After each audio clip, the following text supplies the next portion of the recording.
బుడమేరు మళ్లీ బుసలు కొడుతోంది. తగ్గినట్టే తగ్గి వరద మరోసారి పెరిగింది. ఇప్పటికే 5 రోజులుగా అవస్థలు పడుతున్న జనం మళ్లీ వరదలను చూసి బెంబేలెత్తిపోతున్నారు.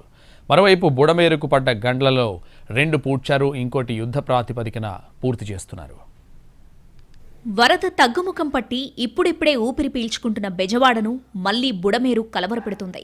సింగ్ నగర్, వాంబై కాలనీ, సుందరయ్య నగర్, పాతపాడు, కండ్రిక, ప్రకాష్ నగర్ ప్రాంతాల్లో వరద ప్రవాహం క్రమంగా పెరుగుతోంది.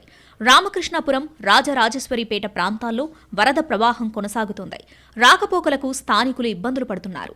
చేసేదేం లేక బంధువులు, స్నేహితుల ఇళ్లకు వెళ్తున్నారు. మరికొందరు ఇంకా ఇళ్లల్లోనే ఉండి సాయం కోసం ఎదురుచూస్తున్నారు. 6 కిలోమీటర్ల మేర రోడ్లు మునిగిపోయాయి. నందివాడ మండలంలోని 12 గ్రామాలు జలదిగ్బంధంలో చిక్కుకున్నాయి.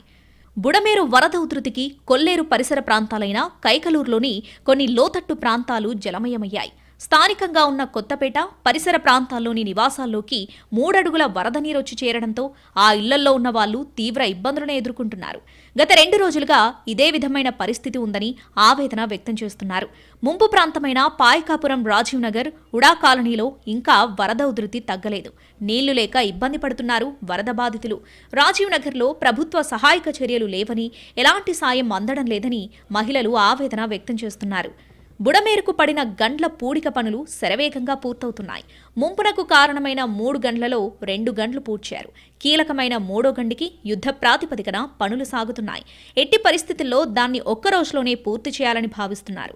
రాత్రి పగలు తేడా లేకుండా వర్క్స్ జరుగుతున్నాయి.